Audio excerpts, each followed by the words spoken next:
ทุกคนตอนนี้พ่อกลับมาฮอดแล้วนะสีลมโรงแรมที่พ่อพักอยู่แถวนี้เลยบาริสุสีลมนี่นะทุกคน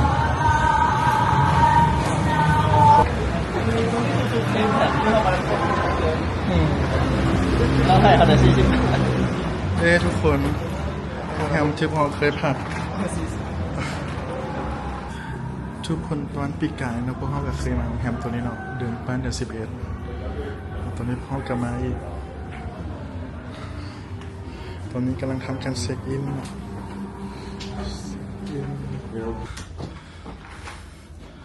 นี่ทุกคนห้องมีห้องห้อง803อ่ะคือมีหน่อยห้องแถมมีได้3ห้องห้องแรกนี่เข้ามาเข้าห้องไงแต่ห้องนี้เข้ามาเข้าห้องน้อยนะทุกคนเนาะแล้วเข้าเป็นห้องน้ำกันก่อนห้องน้ำกับบริมีอ่างเนาะประตูเรือนแบบนี้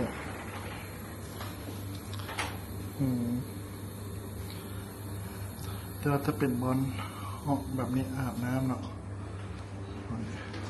มีแหวนมีสบู่ต่างๆให้บอมีไม่จะจังเสียอย่ามาเบิ่งทางด้านนอกกันจะมีตู้เสื้อผ้ามีแหวนให้เนาะแหวนมากันง่ายเลย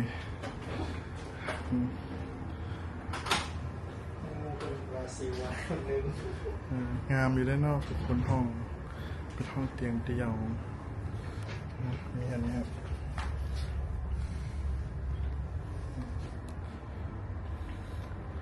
ก็รู้สึกว่ากว้างอยู่เยอะทุกคนห้องกว้างอยู่เนาะนี่ป้ามีแหวนตั้ง2 อันยังไงคุณวะหน้าแหวนมีตัวนี้มีตัวนี้ไม่ยังไงขนาดเลยนี่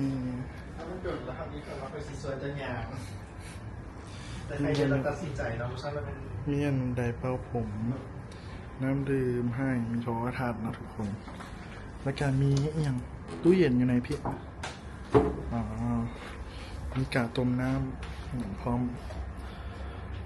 มื้ออื่นพวกเขาก็จะย้ายโรงแรมเราไปนอนอยู่แฮมโนโวเทลนะทุกคนมื้อนี้เป็นเขานอนอยู่ตัวนี้ก่อนมาริสุสิลมเขาจองได้คืนละเท่าไหร่ก่อนนี่$39ว่ะประมาณ$28นะทุกคนประมาณนั้น1,800 บาทโอเคอยู่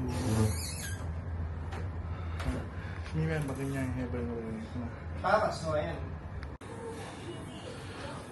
ทุกคนสบายดีเช้าวันเสาร์เนาะเนี่ยโรงแรมของพวกเขาตอนเช้าก็เป็นประมาณนี้เนาะนี่เดี๋ยวออกไปเห็นวิวแต่เป็นวิวตึกนะทุกคน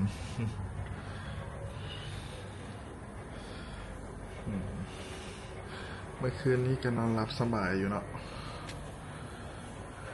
มีกระจกบักใหญ่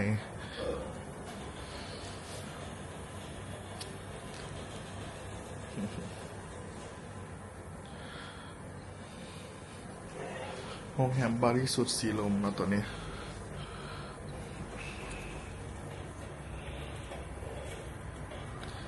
ตอนเช้าพวกเราพักอยู่ชั้น8นะทุกคนสาระแดง